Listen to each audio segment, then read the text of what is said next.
A Torto e a Direito.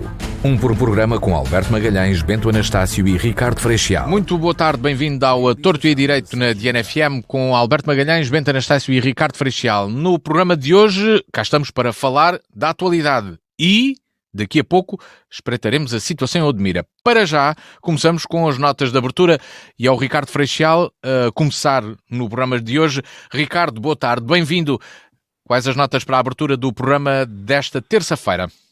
Boa tarde, Luís Matias, boa tarde, Alberto Magalhães e Bento Anastácio, boa tarde aos nossos ouvintes. Eu vou começar com uma abordagem que não gostava de ter. De Fernando Pessoa, a morte chega cedo. A morte chega cedo, depois breve é toda a vida, o instante é o arremedo de uma coisa perdida. O amor foi começado, o ideal não acabou, e quem tem alcançado não sabe o que alcançou. E a tudo isto a morte arrisca por não estar certo no caderno da sorte que Deus deixou aberto. Eu trago isto porque nós convivemos muito mal eu convivo muito mal com a morte, todos nós convivemos, todos aqueles que nos deixam-nos sempre uma marca que não é cómoda, e sobretudo não estamos preparados para que possamos ver partir os nossos entes mais queridos, mais novos do que nós, os amigos dos nossos filhos e os nossos ex-alunos. E há dias assim, a morte colheu o André e colheu também 5 jovens jogadoras de basquetebol russas que perderam a vida num acidente quando uma carrinha que seguiam foi atropelada por um caminhão. Estas atletas tinham idades compreendidas entre os 12 e os 14 anos. Todos nós vamos partir entes queridos e lamentamos. Que me perdoem os nossos ouvintes, que me perdoem os meus colegas de painel, mas quando isto nos passa ao pé, toca-nos mais. E toca-nos mais a todos. E, portanto, que possamos, daqui,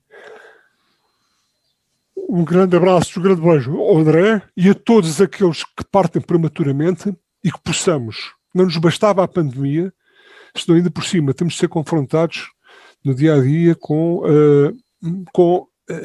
os riscos da morte nos cadernos que Deus nos deixou abertos. Portanto, que todos possamos viver a vida, que todos possamos arriscar melhor do que a morte arrisca no tal livro que um Deus qualquer nos deixa aberto. Que Deus nos guarde e que Deus tenha todos o André e todos aqueles que partem e que partiram prematuramente e que partem e que nos deixam. Portanto, um grande hino a partir daqui, um grande hino à vida, e a que nós possamos arriscar bem contra a morte, se isso for possível. Que me perdoem este momento. Obrigado, Ricardo, também pelas palavras e por abrir num tema tão pessoal no programa de hoje. Alberto Magalhães, boa tarde, bem-vindo. Notas para a abertura desta Torto e Direito? Boa tarde, só tenho uma nota que é positiva, apesar de tudo. E é o seguinte, é acerca da lei eleitoral autárquica e da maldade que o PSD e o PS fizeram no verão passado às candidaturas independentes. Nós sabemos que a lei eleitoral em Portugal, para as eleições, não só legislativas, mas também autárquicas, dá um poder excessivo às máquinas partidárias e aos chefes de partido para impor nas eleições, sobretudo para o Parlamento, de listas de candidatos que às vezes têm uma ligação à terra ou aos eleitores que quiserem, que vão representar, muitas vezes limitada à marca do partido. Nas autárquicas havia na lei a possibilidade de pessoas que não querem fazer carreira política, não querem fazer carreira partidária, poderem candidatar-se para tratar da sua freguesia ou para melhorar a vida nos seus concelhos. Essa possibilidade foi praticamente retirada por alterações à lei que o PSD propôs e o PS aprovou no verão passado. Ora, isso levantou grande burburinho. Sabemos que os cabeças da indignação foram sobretudo o presidente da Câmara do Porto e do Eiras, eleitos por listas independentes, mas havia mais 30 e tal presidentes de Câmara eleitos assim, por listas independentes.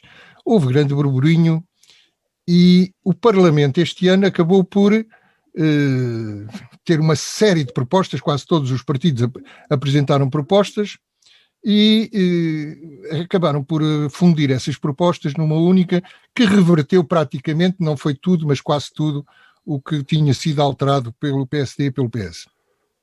Ora, acontece que o Tribunal Constitucional, que tinha sido instado pela Provedora de Justiça para verificar sucessivamente a lei do ano passado, acabou por considerar que essa lei do verão do ano passado violava o direito a tomar parte na vida política dos cidadãos.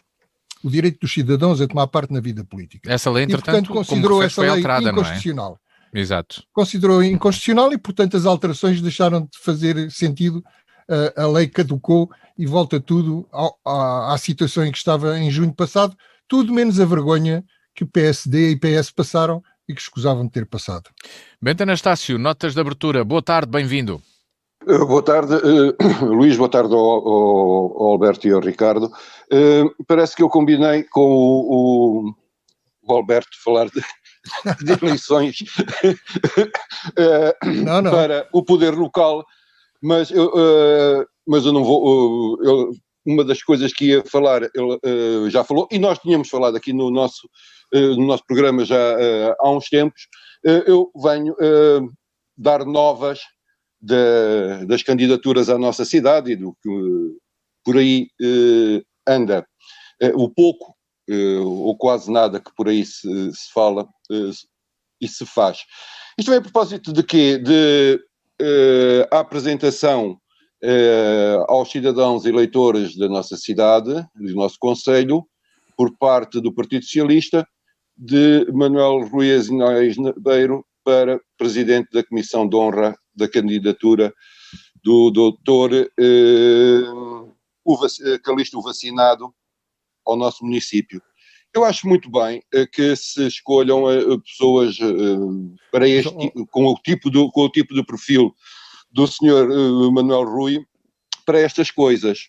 Mas convenhamos que eu entendo também que haja alguma necessidade de garantir que os custos da campanha sejam mais facilmente pagos. Eu entendo tudo isto, mas a única coisa que eu não entendo é por parte do Partido Socialista de Évora não ter encontrado, a não ser o professor Jorge Araújo, para pôr ali a coisa mais ou menos decente, teve que ir buscar só gente de fora do concelho. Penso que há aqui uma ruptura entre o PS local e o concelho de Évora. Não sei o que se passa, mas penso que apesar da generosidade do Sr. Manuel Rui, fica um bocado abaixo do que mereceria o senhor. Por mim não é tanto isso, já que, como toda a gente sabe, o Sr. Manuel Rui não diz que não a nada que o Partido Socialista lhe peça, a não ser que seja alguma coisa que não muito esquisita. Bento, mas quem é que escolhe o mandatório? É o partido? Não é o presidente, é a candidatura, ele não é mandatário, é presidente da Comissão de Honra. Não é mandatário? Não, é o presidente da Comissão de Honra. Eu pensei. E é o senhor que vai pagar... É o senhor que vai pagar, o senhor comendador do café que vai pagar. Eu estou a dizer isto porque já estou a dar sem querer. Porque é assim. Não, eu não quis dizer isso quando disse que os custos da campanha ficavam mais baixos. É que se é assim, não, é que se é assim. É que se é assim, Alberto Malheiro, é que se é assim, eu já, de uma forma passiva, estou a contribuir para a candidatura, porque já hoje na máquina, de uma das máquinas do seu comendador, Manuel Rui, mostraram-se arrepiados 2 vezes 50 cêntimos por causa de não haver troco na máquina do café. O Alberto também queria dizer alguma coisa para entrarmos na agenda. Eu queria chamar a atenção do nosso moderador, que o Ricardo é user e vezer nestas coisas, intervir fora da sua. Mas todos têm aqui a oportunidade, dentro deste tempo, de poder dar mais chegazinha. Não. O que está combinado é que as notas não têm réplica. Eu ainda não acabei a minha, só a propósito disso. Pensei que já estava. É que tens mesmo de terminar. Não, e outra, eu acho que vou abrir aqui uma rúbrica que não sei se chamará Pérolas a Porcos, se Pérolas de Porcos ou qualquer coisa assim no género, mas o melhor de... Então vou citar o candidato do Chega em entrevista ao Jornal Expresso. Os ciganos são, e desculpem eu sair do plano... Candidato aqui... Candidato à Câmara Municipal de Évora, ao município de Évora, que diz ele assim: os ciganos são um problema, mas não podemos fazer como o Hitler, gastar uma quantidade de dinheiro em gás, em tudo o que não gostamos. Eu acho brilhante esta do não podemos gastar dinheiro em gás. De facto, o município está com problemas económicos e são estruturais, e acho muito bem que ele encontre uma forma mais barata para resolver o problema. Vamos à agenda do programa de hoje, no A Torto e a Direito. Começamos por falar então da questão de Odmira. O caso de Odmira, há um cordão sanitário em 2 freguesias e também começa a falar-se da situação dos trabalhadores agrícolas. Claro, existindo um cordão sanitário, também foi decretado pelo governo. Desculpa, sim. Nós há mais de 2 anos que falamos nisto aqui várias vezes por ano. Tem razão. Se alguém, se alguém não pode ser acusado de nunca ter ligado ao problema, é o Bento Anastácio e o programa A Torto e a Direito. Ora, pois, e hoje falamos dele novamente, agora que é mais falado. Sim. Tem os holofotes o caso do Odmira e, portanto, como eu dizia, há o tal cordão sanitário devido ao número elevado de casos de Covid-19 em trabalhadores agrícolas e também a situação em que vivem estes trabalhadores agrícolas. Ricardo Freixal, que dizer para já daquilo que se sabe e desta solução encontrada pelo governo de fazer um cerco, um cordão sanitário neste local, mas será que aquilo que se fala sobre os trabalhadores agrícolas é uma surpresa ou não? Bom, Luís Matias, o tema é abrangente. O tema é abrangente e toca aqui vários pilares da situação. O facto de existir uma situação alarmante de Covid em Odmira é um sinal nítido de que não está tudo bem, infelizmente, com o nosso Sistema Nacional de Saúde. E esse é um problema.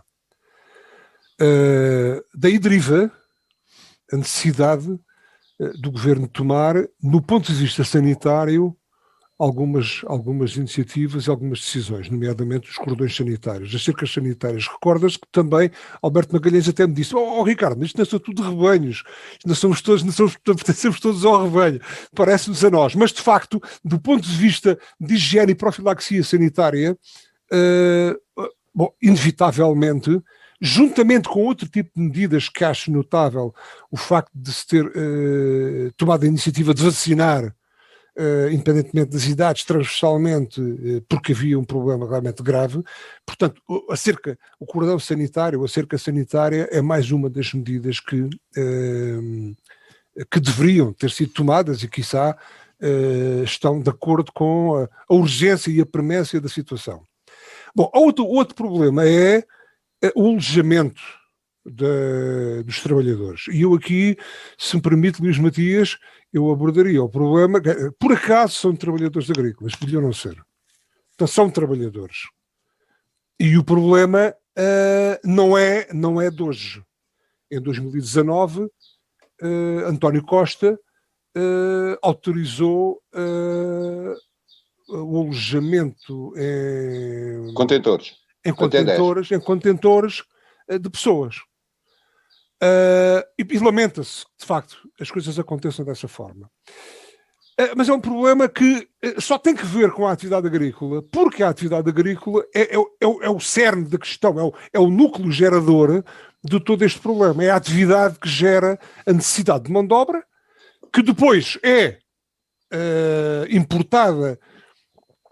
Vamos lá saber como, e vamos lá saber como já até o sindicato dos trabalhadores do CEF diz que o governo tem permitido a escravização dos trabalhadores migrantes e já houve um alerta deste sindicato para a escravização de imigrantes desde 2018. E, portanto, o governo sabe há muito tempo, e toda a gente sabe há muito tempo, que esta situação existe. E, de facto, a atividade agrícola e a atividade produtora de alimentos para uma população crescente mundial que em 2050 atingirá se calhar os 9 bilhões e os 300 milhões de habitantes, que comemos as alfaces, comemos as framboesas, comemos todos aqueles primores, a agricultura é apenas a atividade que até pode ser sustentada, mas que depois naturalmente traz problemas de natureza ambiental.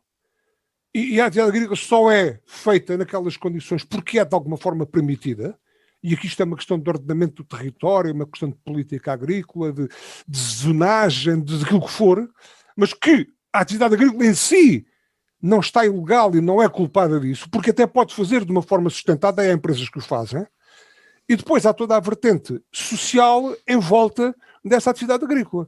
Ainda bem que existe atividade agrícola, ainda bem que existe um efeito gerador de atividade económica e de emprego. Agora, caberá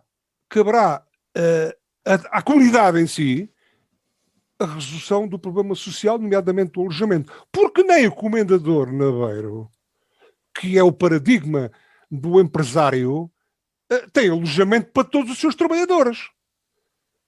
E sei também que algumas empresas agrícolas tentaram resolver e resolveram, à margem da lei, alguns problemas de natureza de alojamento dos seus trabalhadores que não têm neste momento ainda esses esquemas regularizados por burocracia demorada e que não podem construir mais porque burocraticamente, enquanto não tiverem aqueles regularizados, regulamentados, não podem construir mais. Portanto, há aqui uma bola de neve que tem como cerne da questão o efeito gerador de riqueza e de produtividade que é a agricultura. Portanto, eu gostava que se separasse aqui as coisas, ainda que o efeito gerador seja esse, porque à pala, passo o termo, à pala de toda esta discussão, surge inevitavelmente o problema da propriedade privada e do empresariado agrícola, que parece que qualquer coisa de nefasto para a comunidade hoje em dia, junto de certos setores de opinião e de certos opinion makers. Alberto Magalhães, partindo daqui deste ponto que o Ricardo nos deixa, da tal visão sobre a propriedade privada, sobre a produção agrícola, está aqui também a tirar-se partido de um estigma? Eu já lá vou. Eu acho que eu queria começar por dizer que isto é um problema que pode ser visto de várias maneiras. Uma das maneiras que me parece que é a básica é que nós temos que ver que o Parque Natural do Sudoeste Alentejano e Costa Vicentina foi invadido por demasiadas estufas. Isto é a primeira coisa que eu gostaria de dizer. O que põe um problema de ecologia, de paisagem e, sobretudo, um problema de água. Não é um problema de água, Alberto Magalhães. Dizem que sim. Não é. Não é. Eu concordo consigo. Mas o Mira não aguenta tanta... Alberto Magalhães, esses recursos, é isso? Eu concordo com o Alberto Magalhães. Concordo com o Alberto Magalhães no aspecto do ordenamento. Eu disse que havia um problema de ordenamento. Sim. Ficou claro. Agora, é um facto que existem essas estufas. Porque é que elas existem, não sabemos. Alberto Magalhães, o problema da água é um problema, é uma falácia. Mas eu, Ricardo, desculpe interrompê-lo, trataríamos da questão ambiental num outro momento para podermos focar aqui nesta questão fulcral, que estamos a falar de pessoas que estão a trabalhar nestas condições, que têm um problema de saúde neste momento e que parece que ninguém conhecia. Não, eu ia dizer que depois do problema ecológico há o problema da exploração de mão de obra migrante, que me parece óbvio e está à vista de todos como dizia o Bento, e muito bem, já há pelo menos 2 anos, que é enquanto durou o programa, nós aqui temos falado disso. Redes de tráfico humano, pessoas a trabalhar para pagar as dívidas que têm dívidas que têm esses traficantes por pagar a dívida que têm por eles os terem trazido para cá, e o facto de viverem alguns em condições subhumanas. E aqui tem razão o Ricardo quando diz que parece que muitos dos empresários agrícolas poderiam já ter abrigado muito mais trabalhadores em condições, sim, em contentores, mas em contentores onde se pode viver com condições básicas e muito diferentes daquelas condições que nós temos visto na televisão agora nos últimos dias. É curioso é que nos últimos dias as autoridades acordaram. Eu sei que o governo já em 2019 fez o tal despacho para estabelecer regras para a habitação e deu 10 anos de moratória para a coisa ficar. Mas os empresários queixam-se que os entraves burocráticos, sobretudo das autoridades locais, portanto das autarquias e das autoridades ambientais, que a gente sabe que às vezes são um bocadinho fundamentalistas, têm inviabilizado todos esses planos porque não dão as necessárias autorizações. Agora, o que me espanta é que todos acordaram agora. O Ministro da Administração Interna diz que não, que ele já está acordado para os problemas há muito tempo. Aos problemas de tráfico de seres humanos, do problema dos alojamentos, etc. Mas nós sabemos que não é assim. Neste momento temos a PJ, o Ministério Público e o CEF a desdobrarem-se em inquéritos por tudo e mais alguma coisa. É inacreditável. E até o inefável Eduardo Cabrita presidiu hoje uma reunião... Uma task force. É uma task force, exatamente. Force, na minha humilde opinião, fartou-se dizer disparates na conferência de imprensa que deu. Temos pena é que os jornalistas não sejam mais assertivos nas perguntas que fazem. O que é certo é que chegou-se ao ponto de fazer uma requisição civil, mas eu deixo isso para a segunda ronda. Exato. Fico-me por aqui. Bento Anastácio, bem, já aqui frisámos várias vezes que é um assunto que já aqui surgiu no programa, trazido especialmente por ti, por diversas vezes. E o que é que te parece desta situação atual em que parece que só agora é que se descobriu o problema?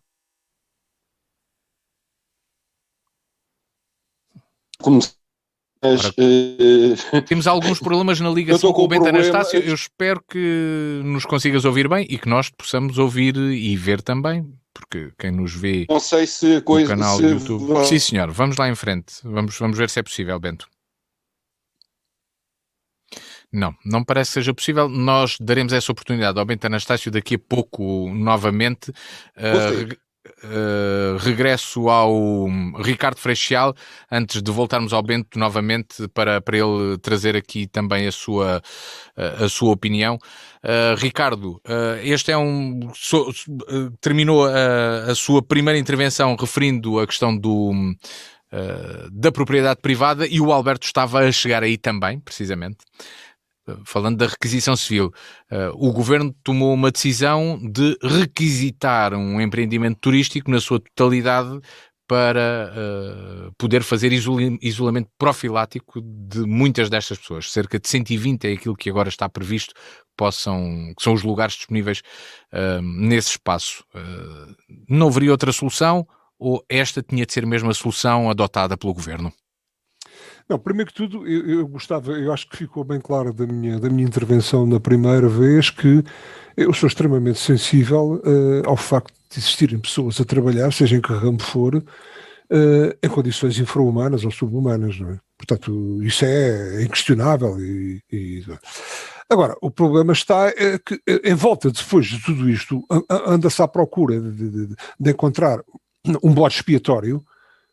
E alguns não. E aqui é que surgem as tais tentativas de apropriação da interpretação, às vezes malévolas e carregadas de má fé, e é que surge o problema da propriedade privada. Eu, quando queria referir a propriedade privada, queria muito mais ter a ver com uma onda de crispação que existe, injusta, em volta do setor produtivo, porque ele assenta em propriedade privada do domínio rural, porque os proprietários urbanos podem ser todos, não há problema nenhum. Os proprietários rurais são vistos desde há muito tempo como uma praga, os latifundiários, os terratenentes, aquela gente, que as coisas não são assim hoje em dia. E, portanto, eu aí repudio toda aquela tentativa de aproveitamento em volta da situação, mas que tende como objetivo o não respeito pela propriedade privada, nomeadamente a rural. Se for uma rural de alguma dimensão, porque se for a quinta, enfim, já é entendida. Agora, se for uma propriedade com alguma dimensão, já não é tão entendida assim.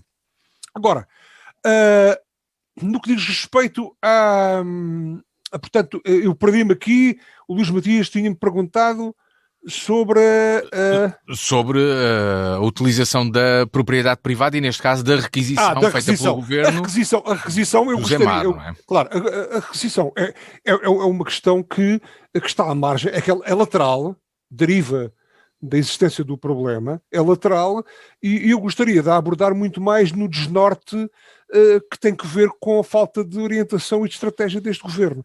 Mas só resulta essa necessidade de apropriação, porque depois, quando casa onde não há pão, todos ralham e ninguém tem razão. Ou seja, há ali uma primeira situação, aquela que é mais... Porque o governo não tem estratégia, e o Serviço Nacional de Saúde, pese embora alguns aspectos positivos, não estava de facto preparado, não está preparado, e lançou mão dessa solução precária e de cima lançou a mão de uma forma perfeitamente, parece-me a mim, perfeitamente desajustada e quase a roçar o que a diatribe, quer dizer, é qualquer coisa que não passa para a cabeça de ninguém, como há pouco foi referido pelo Alberto Magalhães e pelo Bento Anastácio.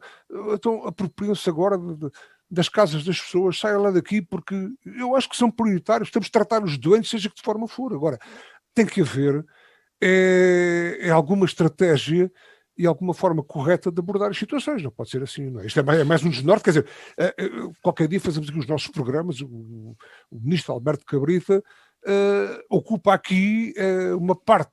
Alberto não, Eduardo. Eduardo. Alberto sou eu. Alberto Magalhães. Daqui a pouco estou a chamar Alberto, já estava a chamar Alberto Cabrita, estou a chamar assim Eduardo Magalhães e não dá para isso. Ministro. Portanto, o ministro quer dizer, são cada tiro, cada melro. Espero que não seja agora aqui também. Mas de facto as coisas não estão corretas e isto não faz sentido nenhum.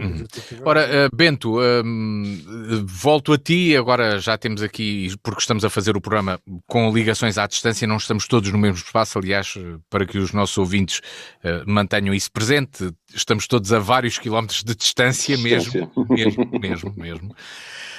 Mas Bento, passava para ti a conversa, mas agora a partir de outro ponto, daquele que o Ricardo aqui deixou, que é este, e que já estamos a falar sobre a requisição de um espaço para alojamento, para a realização do tal isolamento profilático.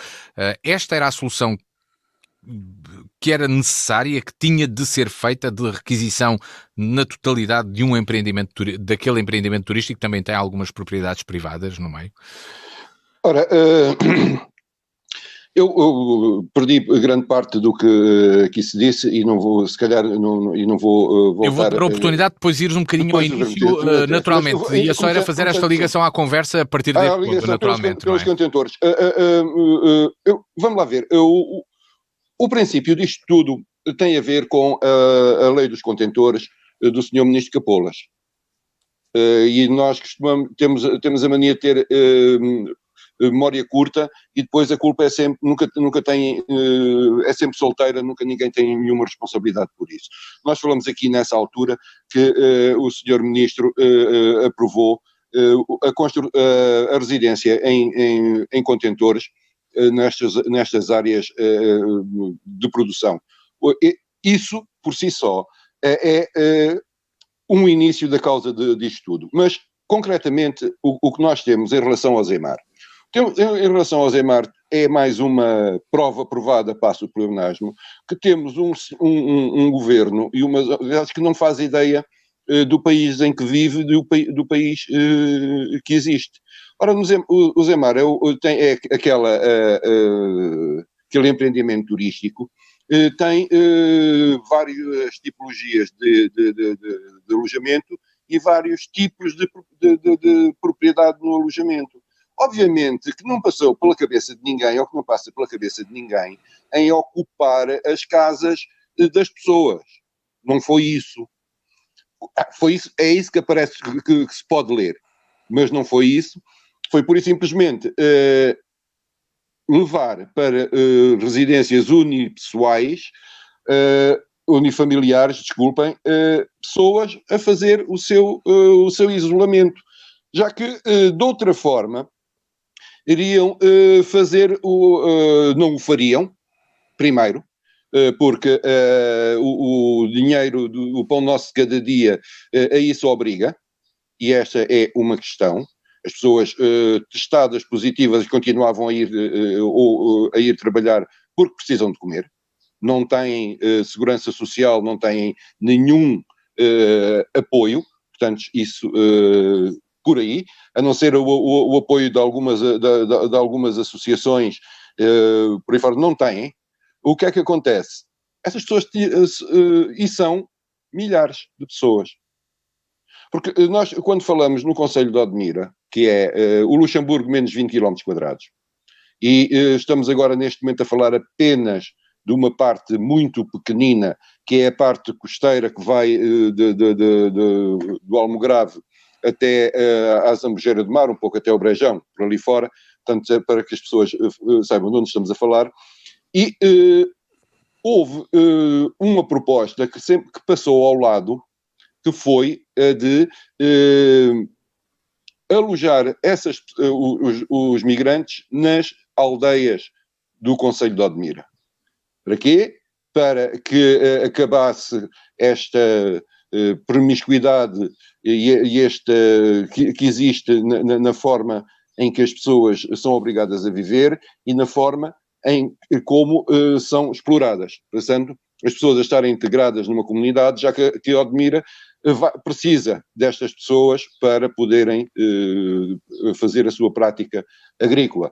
Depois as questões ambientais à volta disto nós falaremos, e essas vêm já o início da transformação da Costa Vicentina e do Sudoeste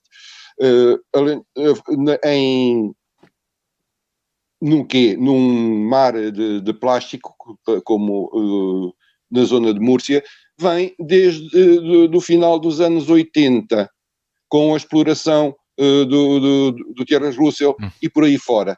E que nunca houve mão nisto. E é esse o problema. Alberto Magalhães, ias há pouco falar desta questão da requisição civil. Sendo necessário fazer o isolamento profilático, é necessário encontrar local onde estas pessoas possam estar, porque vivendo elas em casas onde estão, por exemplo, 10 pessoas, naturalmente não é possível, e em que fazem algumas vezes rotação dos locais onde pernoitam, etc., provavelmente não é possível eles nesses locais fazerem esse isolamento. Em algum local têm de estar. Evidentemente. Mas a requisição civil deveria ser desnecessária. E porquê? Vamos lá ver. Em 17 de março do ano passado, há mais de um ano, portanto, o presidente da autarquia de Odmira, presidente da Câmara de Odmira, disse ao Jornal Público que Odmira tinha 500 vagas disponíveis para quarentena se fossem necessárias. Isto porque já se previa, não havia um único caso ainda no Alentejo de infecção por Covid. Nenhuma, por coronavírus. Mas já se previa que iria dar bronca, e sobretudo no Concelho de Odmira, por causa das condições de alojamento de milhares e milhares de migrantes. E, portanto, o Presidente não falou sequer na Zemar. O Presidente da Câmara disse que tinha 500 vagas para quarentena em pavilhões desportivos, multiusos, pousada da Juventude de Almograve e outras que eu agora não me lembro. Ao todo eram 500. Ora, passou um ano, entretanto a Covid chegou ao Alentejo, a Covid chegou a Odmira, a Covid progrediu em Odmira, e quando a situação já era bastante grave, vem o governo, pela mão do inefável Cabrita, fazer um despacho que é um aborto jurídico. É um aborto jurídico e completamente inconstitucional, porque o despacho diz, está lá escrito, é decretada a requisição temporária por motivos de urgência e de interesse público e nacional da totalidade dos imóveis e dos direitos a eles inerentes que compõem o empreendimento Zemar Eco Experience. Portanto, isto torna este despacho completamente inconstitucional, porque toda a gente sabe que o direito à habitação é fundamental e que o direito e que não se pode entrar no domicílio de alguém sem uma ordem de um juiz. Não basta Isso é um paleio populista. Não é um paleio populista, é assim. É assim. E não é populista, isto é constitucional. Bento, desculpa lá, mas isto não é populismo absolutamente nenhum. Isto é constitucional. Deixa-me lá falar. Já vou dar essa oportunidade ao Bento de dar a sua visão. Alberto Magalhães. Não me chames populista porque eu não sou populista. Eu estou-te a citar a Constituição. A Constituição diz que não se pode entrar no domicílio de ninguém sem uma ordem de um juiz. Não é polícia, não há polícia. Ou então, perante um flagrante delito, se houver gritos lá dentro, ou se alguém gritar por socorro. De outra maneira, não se pode entrar. Nem o governo pode decidir que agora toma posse da casa das pessoas. Mais nada. E é isso que está lá escrito no coisa. E porquê é que achas que isso é feito pelo governo desta forma? Provavelmente por populismo e por disparate, porque era fácil requisitar uma coisa turística em que não vivia ninguém, porque eles não sabiam sequer o que é que era o Zemar. Tiveram más informações e foram incompetentes, como aliás é a panagem do ministro Cabrita, não é? Que é o homem que se preocupa sempre com as coisas, mas nunca toma decisões corretas. Ora bem, além de ser um aborto jurídico, aquilo estava num processo de insolvência, tinha um financiador interessado em financiar e, portanto, salvar a Zemar da insolvência, e neste momento isso tudo está em risco. Estão em risco uma centena de postos de trabalho, e, quer dizer, é só disparates. Ontem o Ministério da Administração Interna quis proibir o advogado dos proprietários das casas da Zemar de entrar lá para conversar com os seus clientes. Quer dizer, isto é inacreditável. Teve que ser o Presidente da República a meter uma cunha ao Ministro Cabrita para eles poderem entrar, para a GNR deixar entrar o advogado. Portanto, é só disparates, é acima de disparates e é uma pena. Ainda queria dizer outra coisa. Muito breve. Todos conheciam o potencial pandémico da população migrante. Nada foi antecipado, nada foi prevenido. Esta é que é a verdade. E agora metem a culpa por cima dos agricultores, para cima do Ministro da Agricultura, do Capola Santos. Então, Bento, há contentores com ar-condicionado e com condições de habitabilidade que não se comparam. Não estás a brincar comigo, faz favor. Não estou a brincar contigo. Há contentores de todas as qualidades. Há contentores de todas as qualidades sim, pelos campos do Alentejo. E podem-se regulamentar as capacidades habitacionais de qualquer contentor. O que não se pode é comparar um contentor novo com a miséria que são aquelas habitações que nós vimos na televisão ontem. Isso é que não é incomparável. E esta coisa de se lutar contra os contentores, o que deu foi as pessoas estarem a viver aos 30 numa casa com 6 quartos. Isso é que é lamentável. Vamos concluir. Eu viver num contentor com mais 2 ou 3 do que viver numa casa com 35. Muito bem, Alberto. Ficou clara esta visão do Alberto, a visão do Alberto e a análise do Alberto. Bento Anastácio, para concluir então o tema... Para concluir este tema... Eu ia aqui um bocadinho ao início também, porque tu alertaste, e já foi muitas vezes pela tua voz, precisamente, que muitas vezes falou desta questão dos trabalhadores imigrantes em Odmira. Claro, mas começando nesta parte da habitação, o Alberto pressupõe que estamos a falar de contentores para operações turísticas. E tu pressupões que são contentores do bairro de Lata. Eu não pressuponho, eu vi. Já lá foste ver. A diferença é que eu conheço estes contentores, estive dentro destes contentores e tu não os vistes. E tu não os vistes. Mas conheces os contentores. Mas vamos dar esta oportunidade agora para o Bento, para o Bento deixar a sua visão. Mas Bento, então, sim. O que se passa, e isto... neste momento serve a agricultura como bode expiatório, mas isto não é um problema da agricultura. Isto não é um problema deste setor, é um problema de todos os setores que precisam de mão de obra barata. E o Estado português está-se bem nas tintas. Porque se nós formos a uma obra pública, em que, por ser uma obra pública, o dono é o Estado, vamos encontrar centenas de migrantes a viver nas mesmas condições. Toda a gente se lembra do que aconteceu com os números no Alandroal. E quando o Presidente da Câmara veio dizer não somos nós, são os gajos dos contentores.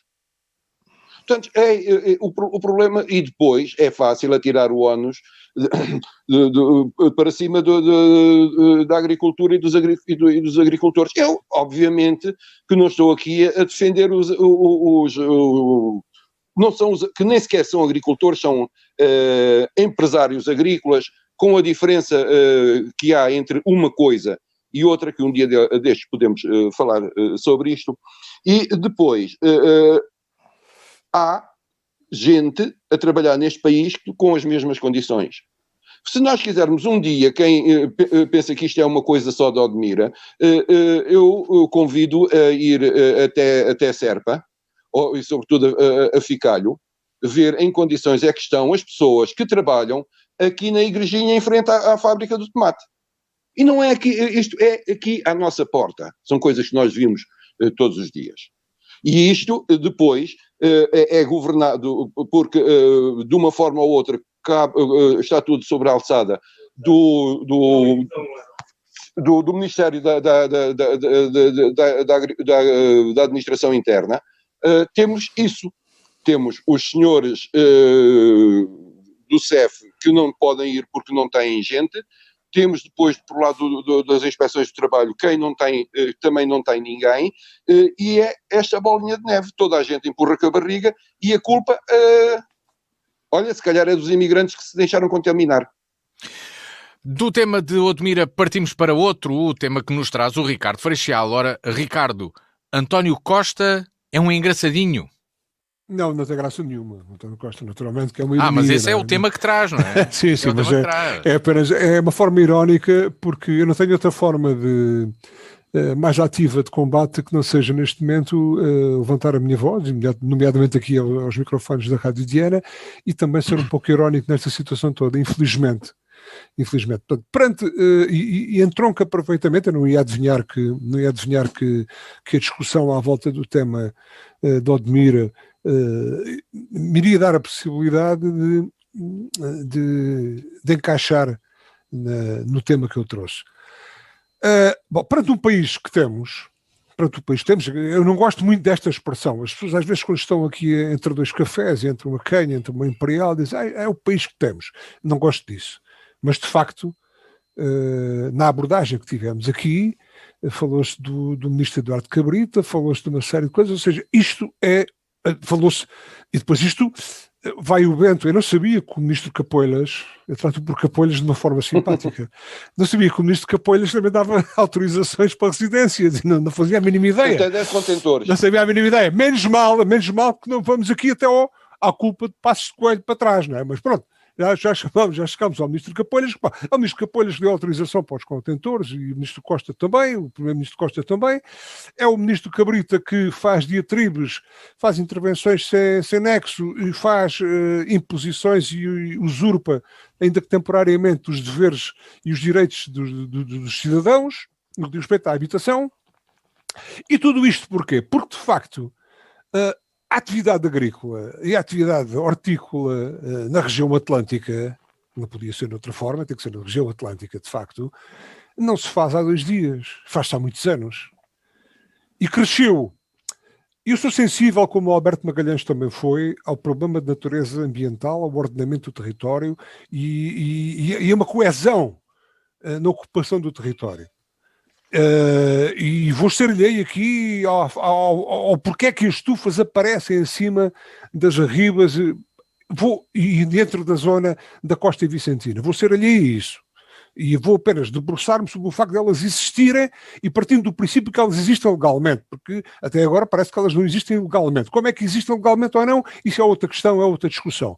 Mas existem legalmente, produzem, fazem produtividade de várias atividades, geram emprego, geram tudo isto há muitos anos e a questão ambiental não acompanhou e a questão social também não acompanhou este pulsar económico.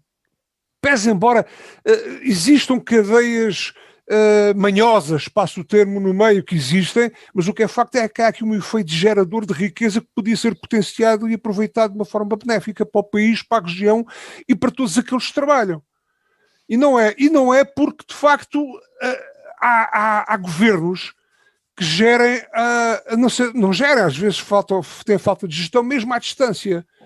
E, portanto, não obstante tudo isto, não estamos bem a este nível, não estamos bem na justiça, não estamos bem na saúde, não estamos bem a vários níveis, assim que tivemos uma luz verde do semáforo do Covid, o António Costa entrega-se às entrevistas pacóvias, foleiras, onde se entretém a fazer política e a chamar nomes aos líderes da oposição e a fazer conjecturas acerca da geringonça nos Açores e de não sei o quê. Ou seja, o país está farto disso. E eu estou farto desta falta de atuação do fundo, porque António Costa não está no governo há 2 dias, está no segundo mandato, e o governo do Partido Socialista esteve interrompido por uns anos pela uma maioria do PSD, mas há muito tempo que é governo, e continuam-se a adiar situações, quer dizer, isto é transversal aos vários quadrantes. E assim que tem uma bebezinha, passo o termo, assim que tem uma bebezinha, o Primeiro-Ministro entretém-se a dar entrevistas, a fazer política, nitidamente a fazer política, como se a geringonça fosse qualquer coisa de extraordinário do ponto de vista político e muito benéfico para o Estado e para o país e para a governação, e que não é. E por cima, com graçolas. Eu não acho mais graça nenhuma ao Primeiro-Ministro. Acho até algumas intervenções dele, mesmo depois compara os problemas da justiça, vai buscar ali umas metáforas com o futebol. Olha, melhor fora que olhasse para o futebol, que é uma coisa e para o desporto em geral, que é uma coisa que precisa que se olhe para ela e que ele não olha. E depois o catavento, umas graçolas, umas piadolas, eu não acho piada, são piadas para mais, e são inoportunas e são foleiras. Eu acho até mesmo, permita que me diga, eu acho até mesmo que o António Costa é daquele tipo de indivíduos que, pelo nível de graçolas que tira nesta conjuntura, é indivíduo para usar o pente na meia, para se pentear. E pronto, e fica tudo dito por aqui. Alberto Magalhães, bem... Da meia branca. Eventualmente. Diz o Ricardo então que o António Costa é engraçadinho e levará o pente na meia para se pentear. Bem, mas falou em entrevistas manhosas. É este o ponto... Eu não posso acompanhar o Ricardo em algumas coisas. Eu acho que... Mas não nos acompanha totalmente, pois não. António Costa, secretário-geral do PS... totalmente. Secretário-geral do PS e Primeiro-Ministro não pode deixar de fazer política. Tudo o que ele faz é política. A vida dele é fazer política. Portanto, não posso censurar por isso. Diz política manhosa.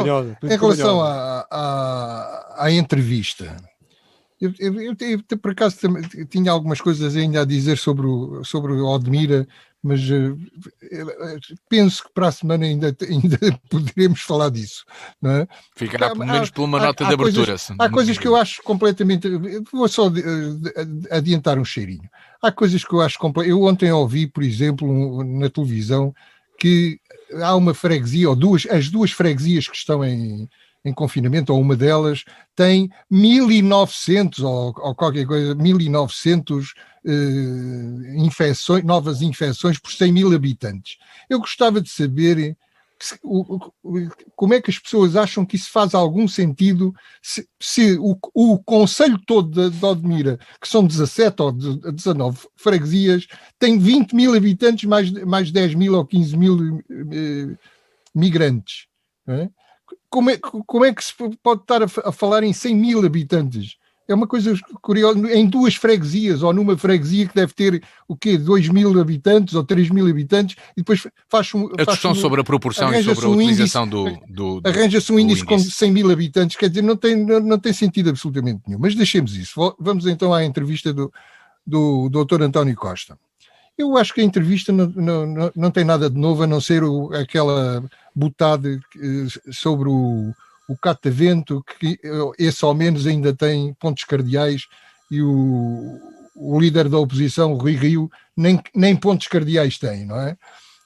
Tirando essa botada que é nova, ainda não a tinha ouvido, quer dizer, a entrevista é uma repetição da entrevista que o António Costa deu ao Expresso no verão passado, em que ele disse, e foi o soundbite que ficou dessa entrevista: o governo acabou no dia em que a sua subsistência depender do PSD.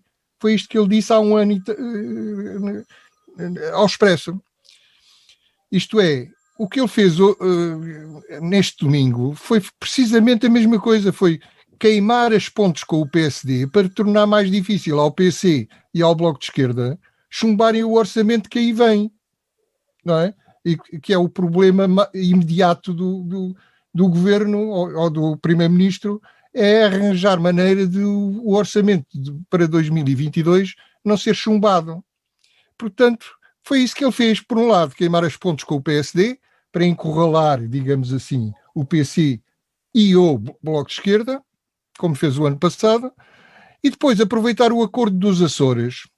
Também foi uma tática hábil, foi hábil taticamente.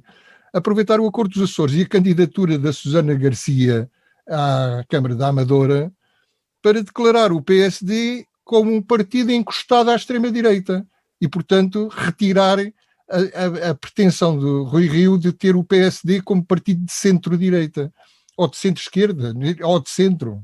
A gente também com o Rui Rio nunca não se percebe bem aquilo a que ele quer chegar. Portanto, para quê? Para reconquistar o apoio dos eleitores mais ao centro, contrariando a tendência decrescente das últimas sondagens, não é? Porque o PS nas últimas sondagens perdeu eleitores. Portanto, o António Costa, uma das suas intenções, acho eu, ao dar esta entrevista, foi reconquistar mais eleitores ao centro. Portanto, a tática pode voltar a resultar a curto prazo. Mas eu aqui acompanho um bocado o Ricardo nisto. Qual é a estratégia para tirar Portugal da cauda da Europa? Esta é a pergunta que eu ponho. E a resposta a essa pergunta eu não vi na entrevista do António Costa, nem em nenhuma intervenção do António Costa. Isto é, o António Costa é taticamente bom, excelente, não é? Mas, depois, em termos de estratégia, qual é a estratégia para se manter relevante, para Portugal se manter ao nível europeu e não ir para a cauda da Europa? E isto é um problema importantíssimo. Como é que se chama? O PRR, o Plano de Recuperação e Resiliência. Mas esse Plano de Recuperação e Resiliência ajusta-se aos objetivos europeus, que é a transição climática, que é uma coisa espetacular, e a transição digital, e, portanto, as energias alternativas, etc. Mas isso convém à Alemanha. A Portugal convém. Bento Anastácio, António Costa fez uma entrevista manhosa para dar corpo à tática política? Não, é manhoso. O António Costa... Bento, o que é que achas? Eu acho que o António Costa deu uma entrevista. Engraçadinho. Deu uma entrevista a António Costa. Todas. Ora, ou seja, Costa no País das Maravilhas. Ele vive num mundo que ninguém percebe bem qual é. E depois a ratice do Costa, que nunca responde sobre nada em concreto. Se perguntarem ao Primeiro-Ministro de Portugal o que é que ele pensa sobre a cultura das cerejas, ele responderá que conformidade com o que disse o Conselho Europeu, qualquer coisa. E depois fará uma graçola ou outra, mais ou menos bom gosto. Mas, de facto, aquilo espremido, tirando aqueles piropos com o Rui Rio, não ficou nada de nada. Mas eu penso que, ao contrário do Alberto, eu penso que esta estratégia no Concorde de empurrar o PSD para a direita, encostar o Bloco e o PC ao novo orçamento, mas eu acho que o Costa vai ter um problema anterior a esse, que me parece que não haverá outra possibilidade se não ter um orçamento extraordinário ou um orçamento retificativo este ano. Pelos indicadores que nós vamos tendo da atividade económica, pelo que vemos de facto ao passar pelas nossas ruas das diversas cidades, agora que tudo abriu, já conseguimos ver o que não voltou a abrir. E o que não voltou a abrir é, de facto, muito. E sobre isso o Sr. Primeiro-Ministro disse zero bola, como diria um prestigiado ou não treinador de futebol do nosso país. De facto, não se vê. Mas eram três nada. jornalistas a entrevestá-lo, hein? Três jornalistas. Eram três jornalistas a entrevistá-lo. Eu não quero de forma alguma fazer daqui juízos de valor, etc. Mas eram três jornalistas do mesmo grupo económico, feito uma entrevista para um público-alvo que é o desses órgãos de comunicação social, com as perguntas para a sua clientela. Portanto, isto é ali que, maioritariamente, é gente que não quer que chateiem muito o PS, ou pronto, e também não está muito a chatear com coisa nenhuma. E, portanto, esse é, de facto, o público-alvo. E estes jornalistas fizeram o trabalho para os seus clientes. Penso eu, não estou aqui agora a pressupor que foram simpáticos com o senhor Primeiro-Ministro, até porque não há tradição disso na nossa informação. Portanto, eu penso que a entrevista foi, de facto, um pouco fraquinha. Em relação às questões, e ele aproveita bem a questão dos Açores, porque o PSD aí foi otário, desculpem-me a expressão, já que poderia muito bem ser governo sem necessitar do Chega para nada.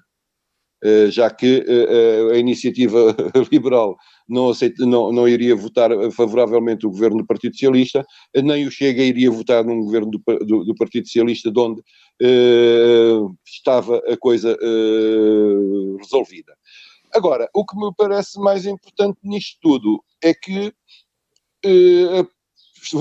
estamos a voltar ao normal, em que a política nacional está a voltar ao nível que nos habituou, que é o nível abaixo de cão, com um primeiro-ministro a dizer umas graçolas e um presidente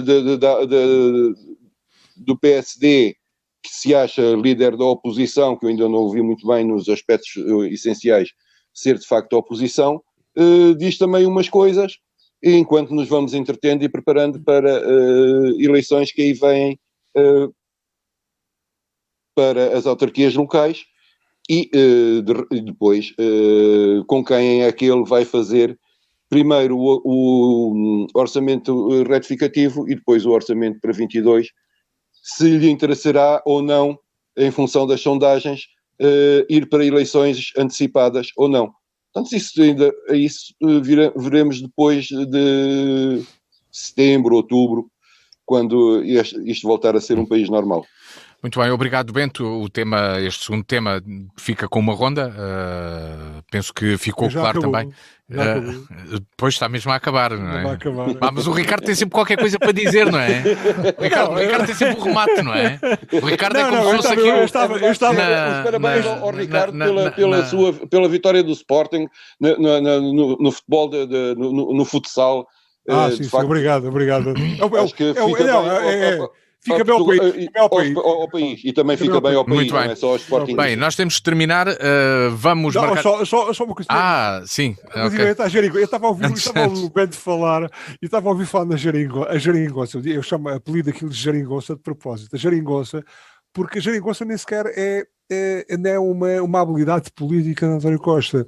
Eu recordo-me, remoto para os anos 80, na minha condição aqui de aluno da universidade,